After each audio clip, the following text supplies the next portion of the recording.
Béni soit ton nom dans le lieu de bénédiction où s'écoule ta provision. Béni soit ton nom. Béni soit ton nom quand je suis dans le lieu désert et quand je marche solitaire. Béni soit ton nom. Pour tous tes bienfaits envers moi, je te louerai. Et dans les temps difficiles, je redirai. Béni soit le nom du Seigneur, béni soit ton nom. Béni soit le nom du Seigneur, béni soit ton glorieux nom. Béni soit ton nom quand sur moi brille le soleil, que le monde tourne à merveille. Béni soit ton nom. Béni soit ton nom quand l'épreuve vient me former, quand je dois tout sacrifier. Béni soit ton nom. Pour tous tes bienfaits envers moi, je te louerai.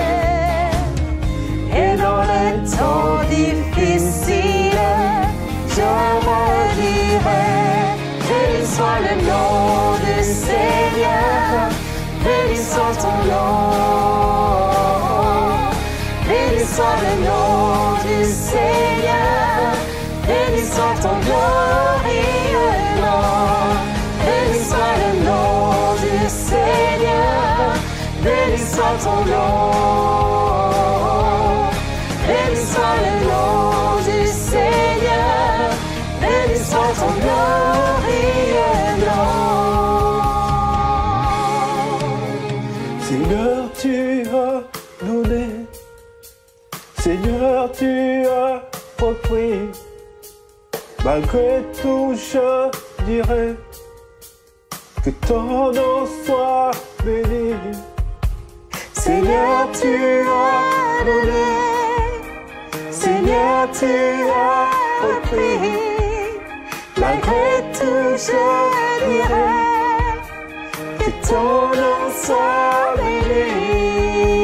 Seigneur, tu as Oh Seigneur, tu as donné, Seigneur.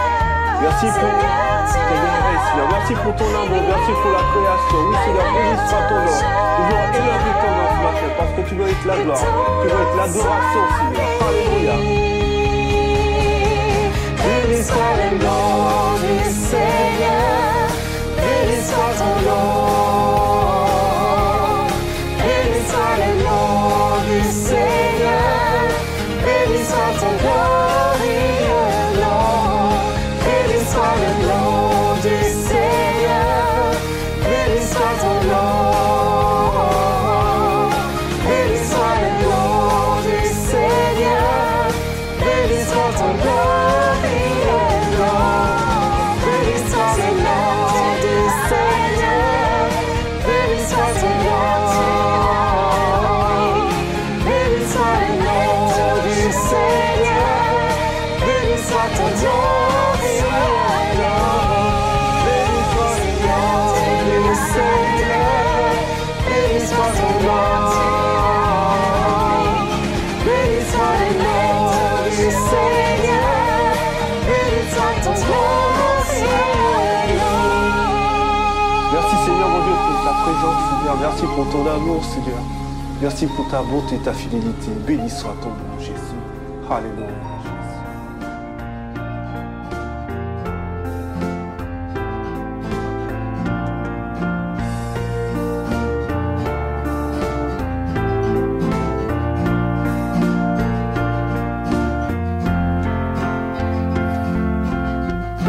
Je veux chanter un chant d'amour pour mon Sauveur, notre Jésus. pour ce que tu as fait. Tu es si précieux, Jésus mon sauveur. Je suis heureuse, tu m'as donné ton nom. Je ne veux pas être ailleurs que dans tes bras d'amour, dans tes bras d'amour, tout près de toi, contre ton cœur, dans tes bras d'amour. Je veux chanter un chant d'amour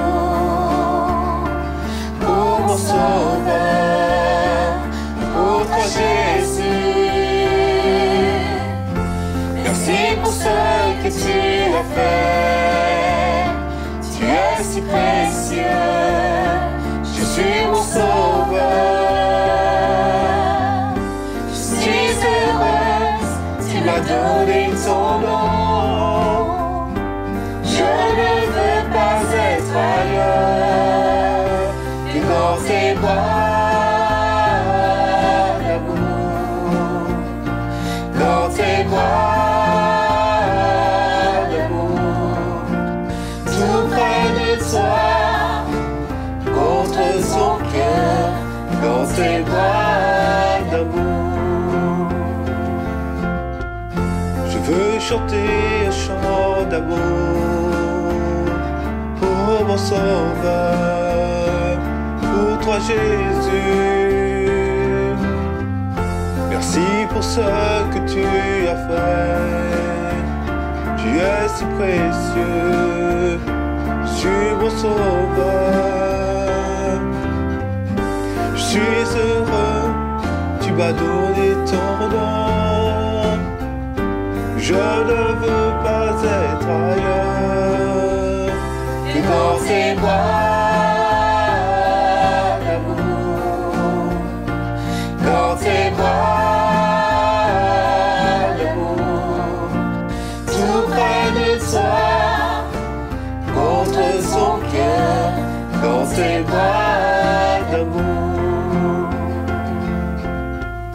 Je veux chanter un chant d'amour pour mon sauveur, pour toi Jésus. Merci pour ce que tu as fait. Tu es si précieux, Jésus mon sauveur. Je suis heureuse, tu m'as donné ton nom. Je ne veux pas être ailleurs que dans tes bras d'amour, dans tes bras d'amour, tout près de toi, contre son cœur, dans tes bras d'amour.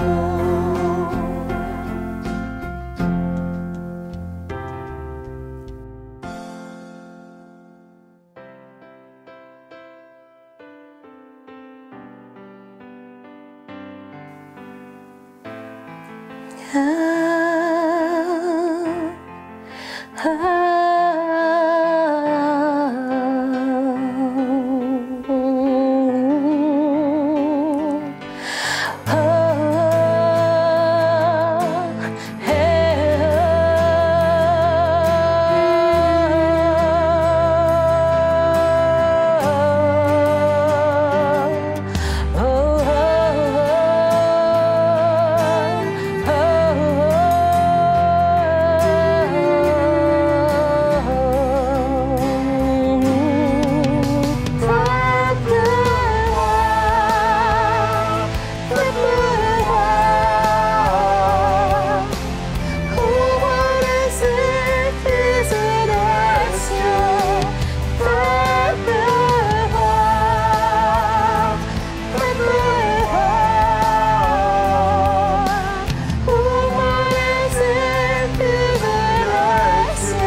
sens le vent de ton esprit. Fais-nous vivre au rythme des battements de ton cœur. Je sens la pluie de ton amour. Je sens le vent de ton esprit. Fais-nous vivre au rythme des battements de ton cœur. Je sens la pluie de ton amour. Je sens le vent de ton esprit. Fais-nous vivre au rythme des battements de ton cœur.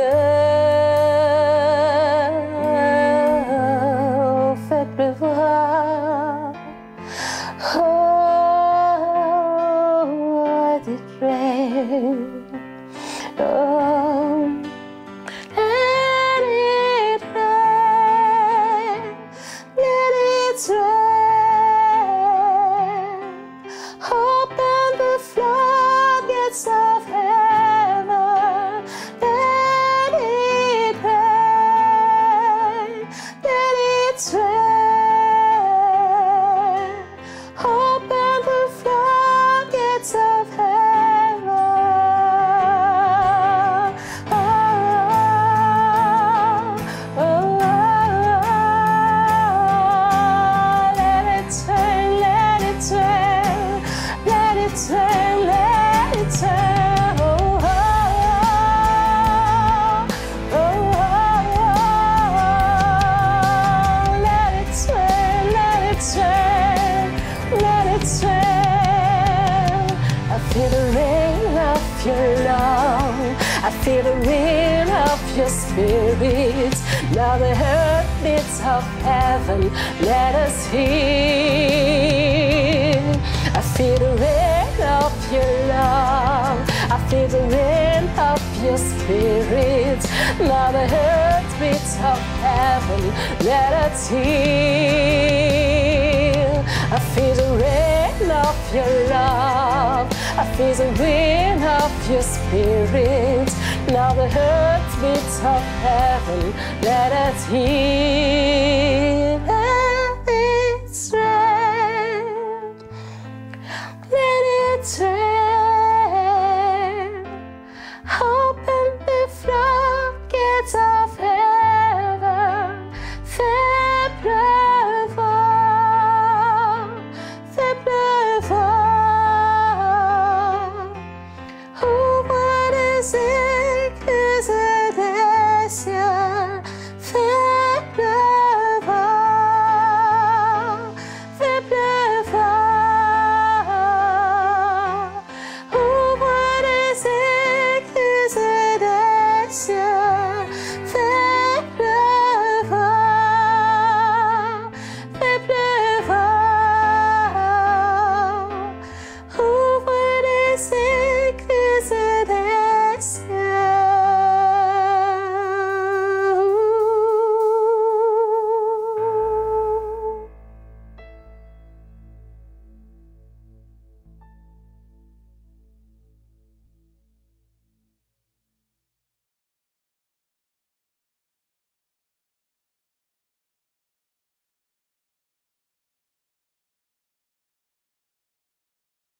Bonjour, chers frères et sœurs. Heureux de nous retrouver ce matin dans la présence du Seigneur pour partager la parole de Dieu. J'aimerais que nous puissions ouvrir la Bible dans l'épître de Paul aux Romains, chapitre 8. Nous ferons la lecture des 10 premiers versets. Il n'y a donc maintenant aucune condamnation pour ceux qui sont en Jésus-Christ. En effet, la loi de l'esprit de vie en Jésus-Christ m'a affranchi de la loi du péché et de la mort. Car chose impossible à la loi, parce que la chair la rendait sans force, Dieu a condamné le péché dans la chair en envoyant à cause du péché son propre Fils dans une chair semblable à celle du péché. Et cela a fait que la justice de la loi soit accomplie en nous qui marchons non selon la chair, mais selon l'esprit. Ceux, en effet, qui vivent selon la chair s'affectionnent aux choses de la chair, tandis que ceux qui vivent selon l'esprit s'affectionne aux choses de l'esprit. Et l'affection de la chair, c'est la mort, tandis que l'affection de l'esprit, c'est la vie et la paix. Car l'affection de la chair est inimitié contre Dieu, parce qu'elle ne se soumet pas à la loi de Dieu et qu'elle ne le peut même pas. Or, ceux qui vivent selon la chair ne sauraient plaire à Dieu. Pour vous, vous ne vivez pas selon la chair, mais selon l'esprit. Si du moins l'Esprit de Dieu habite en vous. Si quelqu'un n'a pas l'Esprit de Christ, il ne lui appartient pas.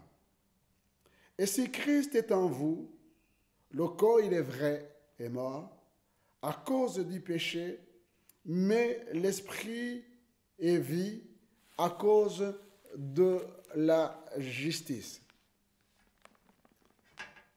Le thème que j'aimerais partager avec vous ce matin, c'est cette confirmation ou bien cette pensée de l'apôtre Paul quand il dit « Il n'y a donc maintenant aucune condamnation pour ceux qui sont en Jésus-Christ. » L'on peut donc se poser la question de savoir pourquoi l'apôtre Paul affirme cette hypothèse, et j'aimerais donc aborder en deux points. D'abord, il n'y a pas de condamnation pour ceux qui sont nés de nouveau. Deuxièmement, il n'y a pas de condamnation pour ceux qui marchent selon l'esprit et non selon la chair. Pour ceux qui sont nés de nouveau. Je voudrais encore une fois insister, parce que c'est capital. Si quelqu'un est né de nouveau, cela veut dire qu'il a donné son cœur au Seigneur. Il n'y a donc aucune condamnation pour ceux qui sont passés par la repentance, qui ont demandé pardon à Dieu. Ils ne sont donc plus esclaves du péché. Ils sont libres. Et la parole de Dieu affirme que nous tous, sans distinction aucune, nous étions morts par nos péchés. Vous qui étiez morts par vos offenses, dit l'apôtre Paul, et par l'incirconcision de votre chair, il vous a rendu à la vie en effaçant tous vos péchés. Il a effacé l'acte dont les ordonnances nous condamnaient et qui subsistait contre nous. Il a éliminé en le clouant à la croix. Il n'y a donc aucune condamnation parce que l'acte qui nous condamnait a été effacé, déchiré. Christ a vaincu le péché. Bien plus, en mourant sur la croix, il a obtenu notre justification. Il est ressuscité, il est vivant. Il a vaincu le diable. Il a dépouillé les dominations et les autorités. Il les a livrées publiquement en spectacle, en triomphant d'elles par la croix. Ceux qui humblement croient en Jésus-Christ, c'est-à-dire qui l'ont reçu comme Seigneur et Sauveur, reconnaissent sa seigneurie sur leur propre vie. Ils sont gardés, protégés. L'apôtre Paul dit que la porte de la grâce leur est ouverte. Et cet acte de foi déclenche un processus spirituel dans les cœurs convertis. Et il s'exclame, mais vous avez été lavés, bien sûr lavés par le sang de Jésus, mais vous avez été sanctifiés par la parole de Dieu, sanctifiés par ta parole est la vérité, sanctifiés par l'Esprit de Dieu. Et ceux Ce qu'il a lavé, ce qu'il a sanctifié, il les a aussi justifiés. Voilà pourquoi, chers frères et sœurs, ceux qui sont en Jésus-Christ, ils ne sont pas du tout condamnés. Deuxièmement, ceux qui sont en Jésus-Christ marchent selon l'Esprit de Dieu qui agit en eux. Il y a donc des certitudes qui sont gravées dans nos cœurs par la parole de Dieu. Et l'Esprit de Dieu nous rappelle ces certitudes. La parole de Dieu affirme que ceux qui sont en Jésus-Christ, ceux qui l'ont reçu, ceux qui croient en son nom, Christ leur a donné le pouvoir de devenir enfants de Dieu. Nous sommes des enfants de Dieu. Nous avons un Père. Et comme tout Père qui se respecte et qui, je dirais, assume la responsabilité du Père, eh bien, notre Père céleste veille sur nous, sur ses enfants. Nous sommes ses enfants et nous le croyons parce que la Bible le déclare. Et Paul ajoute, si quelqu'un est en Christ, si quelqu'un donc a fait ce processus de la nouvelle naissance que je viens de partager avec vous, eh bien, il est une nouvelle créature, une nouvelle création. Les choses anciennes sont passées. Voici, toutes choses sont devenues nouvelles. Est-ce pour autant qu'un enfant de Dieu ne pêche pas? Ne peut plus tomber dans le péché? Non. Ce processus de régénération, de changement, de transformation continue jusqu'à notre mort. Parce que l'Esprit de Dieu continue de travailler, de recréer, de changer les choses. Autrement dit, l'Esprit de Dieu nous pousse sur le chemin de l'obéissance à la parole de Dieu, abandonnant tout ce qui déplaît au Seigneur et nous marchons de victoire en victoire. La Bible est claire et ne nous ment pas. Être chrétien, c'est marcher dans l'obéissance à la parole de Dieu. L'apôtre Paul insiste pour mettre en évidence ce combat qui est permanent, qui est continuel, en déclarant que les œuvres de la chair, eh bien, sont réelles. Les œuvres de l'esprit sont aussi réelles. Les œuvres de la chair, vous verrez vous-même dans Galates chapitre 5 et à partir du verset 17, eh bien, quelques-uns, par exemple, l'abomination, l'impudicité, l'adultère, le vol, eh bien, toutes ces choses qui sont là parce que la nature adamique nous pousse à le faire, eh bien, s'opposent à l'amour, à la joie, à la paix qui sont le fruit de l'esprit. Et c'est ce combat-là, connaissant ce qui est vrai, voulant marcher dans ce qui est vérité, eh bien, nous sommes attrapés par les œuvres de la chair. C'est pourquoi la Bible dit, marchons selon l'esprit et vous n'accomplirez pas les désirs de la chair. L'affection de la chair et de ses œuvres conduit à la mort. Et c'est ce que la Bible dit. Le salaire du péché, c'est la mort. Mais l'affection de l'esprit conduit à la vie que Dieu nous donne, conduit à la paix que Dieu nous donne. Une autre certitude, c'est que ceux qui sont en Jésus-Christ ont crucifié la chair avec ses passions. Ceux qui sont en Jésus-Christ, c'est capital. Ceux qui sont en Jésus-Christ ont crucifié la chair avec ses passions. Pour crucifier la chair avec ses passions et ses désirs, notre Seigneur Jésus nous montre une voie capitale, royale. Si vous demeurez dans ma parole, si vous demeurez dans ma parole, vous êtes vraiment mes disciples.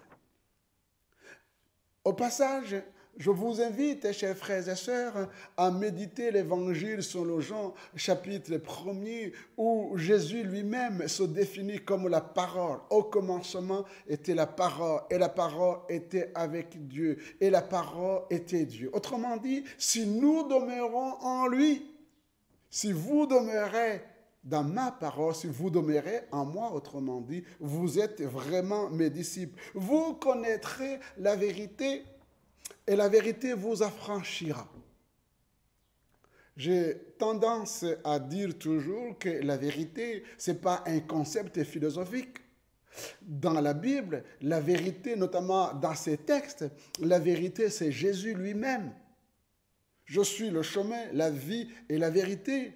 Nul ne vient au Père que par moi. Et c'est pourquoi, pour que ceux qui l'écoutent ne soient pas dans la confusion, Jésus dira, si le Fils vous affranchit, vous serez réellement libres. Ceux qui sont en Jésus-Christ, ceux qui demeurent en lui, ils sont affranchis, ils sont libres. C'est une certitude. Et l'apôtre Jacques, lui, nous amène dans ce processus de vie nouvelle. Il nous dit, mettez en pratique la parole de Dieu. Et ne vous bornez pas à l'écouter en vous trompant vous-même par de faux raisonnements. Chers frères et sœurs, c'est ça la vie de l'esprit. Naître de nouveau, c'est une chose.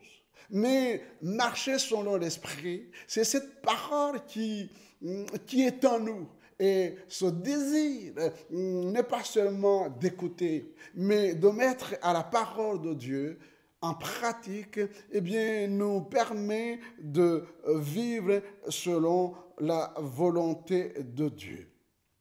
C'est justement la mise en pratique de la parole de Dieu qui produit le fruit de l'esprit. L'aurore de l'esprit dans cette vie nouvelle, eh bien, est mentionné dans les différents textes bibliques qui nous montrent que l'esprit a un rôle important dans notre marche chrétienne. Le Seigneur Jésus, avant de partir et de laisser les disciples, il leur a dit, il est avantageux pour vous que je m'en aille au Père, parce que mon Père, qui est votre Père, vous enverra le Saint-Esprit, le Consolateur. Et quand il sera venu, il vous convaincra. Il convaincra le monde, comme il nous a convaincus dans notre mission de gagneur d'âme, d'évangélisation. Eh bien, c'est l'Esprit de Dieu qui convainc de péché, parce que par nature, l'homme ne reconnaît pas qu'il est pécheur. Il a tendance à se trouver des excuses. Ce n'est pas toujours ma faute, c'est la faute des autres. C'est la faute de la société. Adam, le premier homme, avait lui-même accusé Dieu en déclinant sa responsabilité en disant « c'est pas ma faute, c'est la femme que tu m'as donnée ». Autrement dit, c'est la femme, c'est pas ma femme, c'est la femme que tu m'as donnée. Et quand Dieu interrogea la femme non plus n'a pas accepté sa responsabilité. Elle a dit que c'était le serpent qui l'a poussé au péché. Donc, ce n'est pas la faute de personne. Mais David, lui, quand il a été accusé dans sa conscience, eh bien, il nous donne, je dirais, le chemin à suivre. Et il montre le combat entre la chair et la vie de l'esprit. Heureux, nous dit-il, heureux l'homme à qui la transgression est remise, à qui le péché est pardonné. Et avant de continuer mon message, je te pose la question, mon frère, ma sœur qui m'écoute, est-ce que tu es pardonné? Est-ce que ton péché est pardonné? Est-ce que tu as pardonné aux membres de ta famille, à tes collègues de travail, à tous ceux qui t'ont offensé? ou que tu as offensé.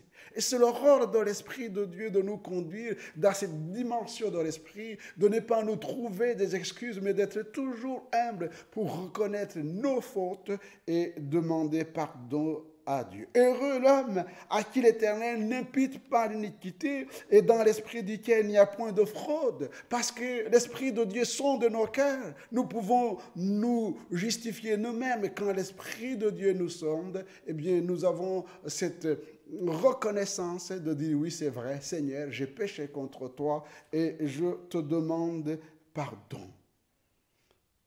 Et David dit, tant que je me suis tu, mes os se consumaient.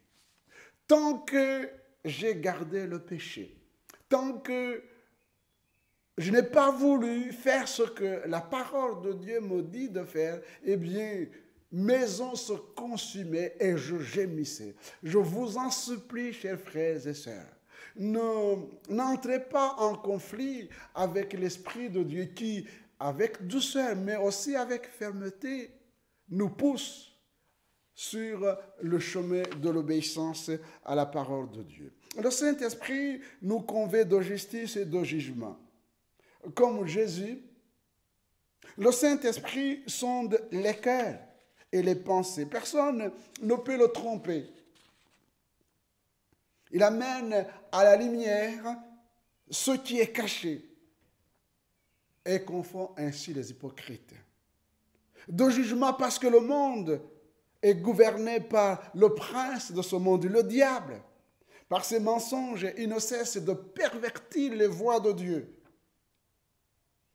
en empêchant les hommes de croire en Jésus-Christ. Mais je rappelle que Christ a vaincu le diable à la croix du Calvaire. C'est ainsi que le monde a été jugé. Le diable a été jugé. Il est désarmé. Troisièmement, l'Esprit nous nourrit, il nous équipe, il prend ce qui est à Dieu et nous le donne. Et comment l'Esprit de Dieu prend ce qui est à Dieu? Eh bien, vous avez sans doute fait l'expérience quand vous méditez la parole de Dieu, quand vous étudiez la parole de Dieu. Non, ce n'est pas la connaissance intellectuelle qui nous permet de comprendre la pensée de Dieu, mais c'est l'Esprit de Dieu qui nous explique la parole, qui nourrit nos cœurs, nous fortifie, nous encourage, nous pousse à la repentance, mais nous pousse aussi à la louange, à l'adoration. Eh bien, c'est ça. Quand Jésus dit à ses disciples, il est avantagé que je m'en aille parce que le consolateur, eh bien, il va venir et il va vous donner ce qui m'appartient et vous pourrez vivre votre vie spirituelle. L'Esprit de Dieu nous conduit dans la vérité. Vous savez que l'homme ne vivra pas de pain seulement, mais il vivra de toute la parole qui sort de la bouche de Dieu. Et cette parole est bienfaisante. Jérémie dira, « J'ai recueilli tes paroles et je les ai dévorées. » Et ils ont fait la joie et la allégresse de mon cœur. J'ai recueilli tes paroles. Je les ai dévorés comme un animal dévore la viande. Je les ai dévorés. Il avait faim de la parole de Dieu. Je les ai dévorés. Et la parole de Dieu que j'ai mangée, elle a fait la joie et l'allégresse de mon cœur. L'Esprit de Dieu qui est la vérité, je le disais, nous conduit dans la vérité. L'apôtre Jean dira, j'ai été réjoui de trouver quelques-uns de tes enfants qui marchent selon la vérité, selon le commandement que nous avons reçu du Père. Cela sous-entend que la parole, que l'apôtre Jean a été réjoui par ce qui marche selon l'Esprit de Dieu, selon la vérité, mais il a été attristé par ceux qui ne marchent pas selon la vérité, mais qui marchent selon la vaine manière de vivre de ce monde. Quatrièmement, l'Esprit répand l'amour de Dieu dans nos cœurs. Et là, je touche un point pour moi qui me semble important et qui explique ce qui peut permettre à ce qu'une vie soit en paix. Eh bien, l'Esprit de Dieu répand l'amour de Dieu dans nos cœurs. Oui, chers frères et sœurs, l'amour de Dieu, c'est la lumière et le sel dans nos relations humaines. Parce que l'amour de Dieu est patient. Êtes-vous des hommes et des femmes patients? L'amour de Dieu, eh bien, est plein de bonté. L'amour de Dieu n'est point envieux. L'amour ne se vante point, il ne s'enfle point d'orgueil, il ne fait rien de malhonnête. Il ne cherche point son propre intérêt, il ne s'irrite point, il ne soupçonne point le mal. Il ne se réjouit point de l'injustice, mais se réjouit de la vérité. Il excuse tout, il croit tout, il espère tout, il supporte tout. Qui peut, chers frères et sœurs, humainement parlant, arriver à ce stade d'aimer comme la Bible le décrit dans 1 Corinthiens chapitre 13, le bout de morceau que je viens de partager avec vous? Eh bien, il n'y a que l'Esprit de Dieu qui peut nous aider à le faire. Et de conclure, l'amour ne périt jamais. La réalité spirituelle, les certitudes basées sur les promesses de Dieu nous aident à revenir constamment à Dieu. Quand nous sommes perdus, ne sachant pas ce qu'il faut faire, ce qui est bien, ce qui plaît à Dieu, quand le combat fait rage en nous, et quand la lumière nous manque au moment de faire un choix, de prendre une décision, il faut faire confiance à Dieu et à sa parole. De même aussi, l'Esprit nous aide dans nos faiblesses, quand nous ne savons pas ce qu'il convient de demander dans nos prières, parce que l'Esprit lui-même intercède par des soupirs inexprimables. De ce fait, l'apôtre Paul nous dit que personne ne peut nous condamner parce que nous sommes en Christ. Il tire cette conclusion à la fin du chapitre 8 de l'Épître aux Romains. Qui accusera les élus de Dieu? Et nous sommes, chers frères et sœurs, nous qui avons donné notre cœur à Jésus, nous sommes les élus de Dieu. Qui peut les condamner? Puisque c'est Jésus-Christ qui les justifie. Qui les condamnera puisque Christ est mort pour eux? Bien plus, il est ressuscité, il est à la droite de Dieu et il intercède pour eux, pour nous. Et d'ajouter, qui nous séparera de l'amour de Christ? Cela, c'est la tribulation, l'angoisse, la persécution, la faim, la nudité, le péché, le péril. On peut dire, est-ce que c'est le manque de travail? Est-ce que c'est la santé fragile? Et vous pouvez, les uns les autres, énumérer les situations difficiles, compliquées que vous traversez aujourd'hui ou demain. Et l'apôtre Paul pose la question, qui peut nous séparer de l'amour de Dieu? En toutes ces choses, oui, nous sommes plus que vainqueurs en Christ, notre Seigneur et Sauveur. Et pour terminer,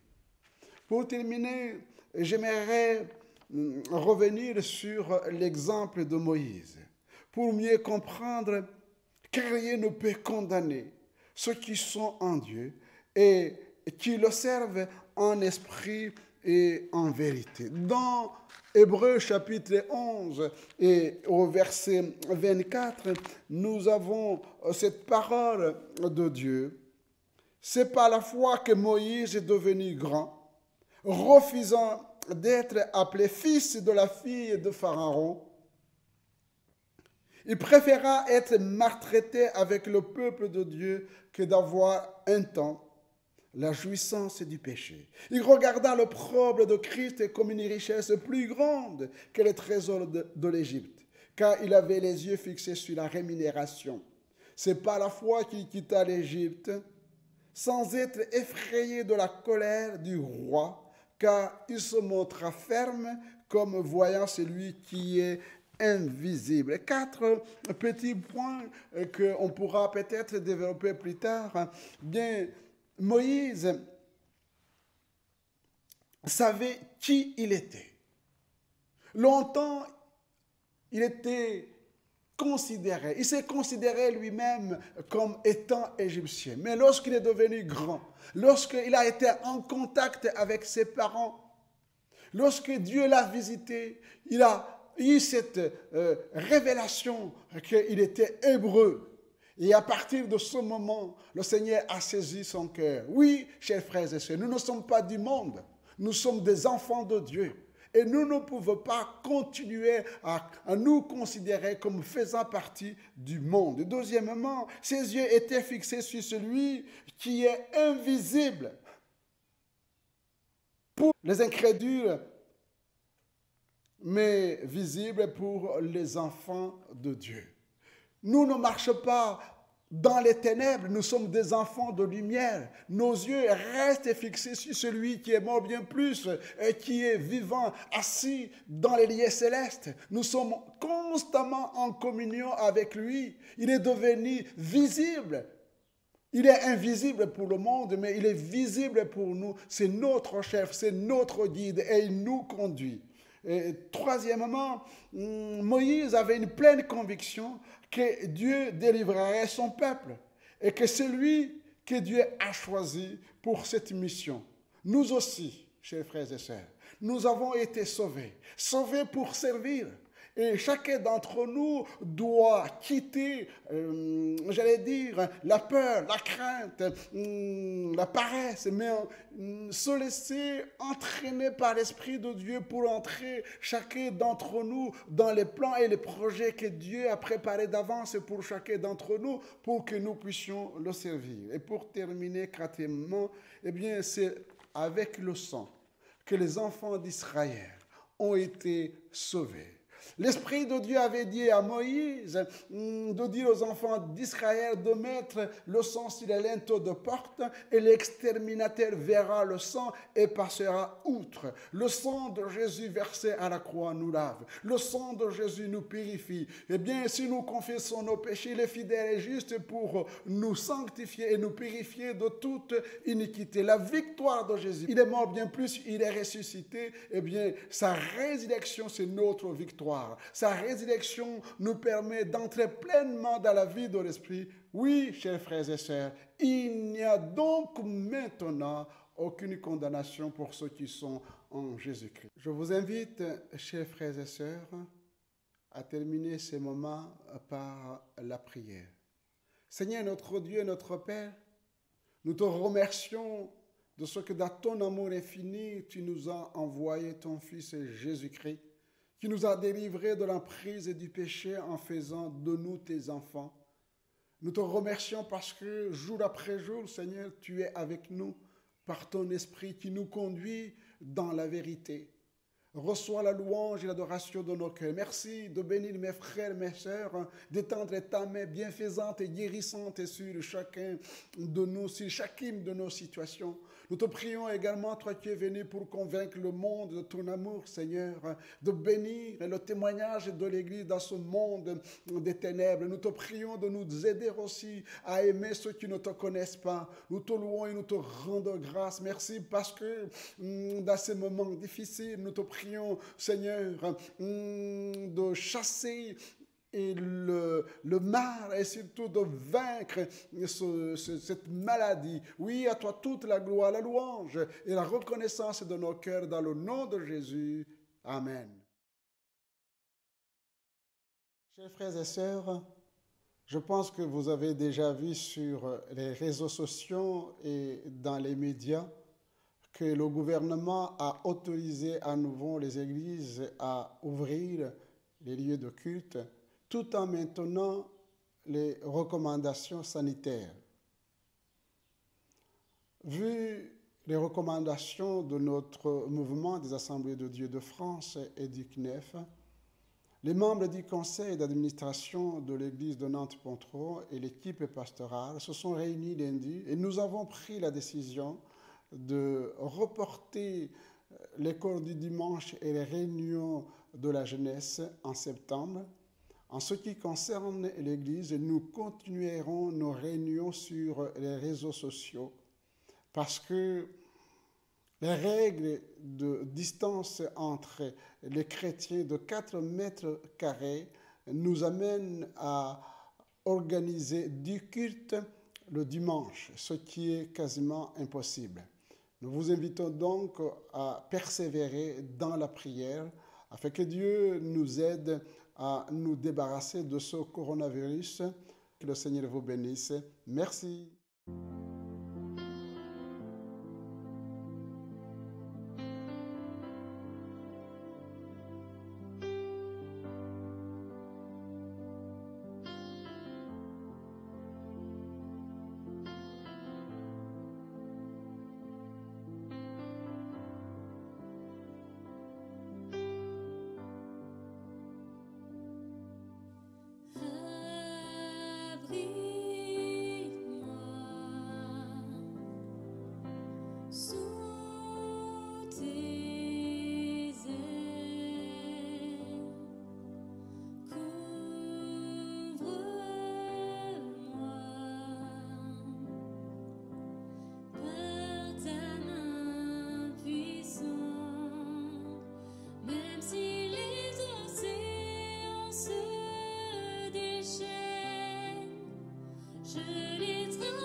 Jésus seul, je me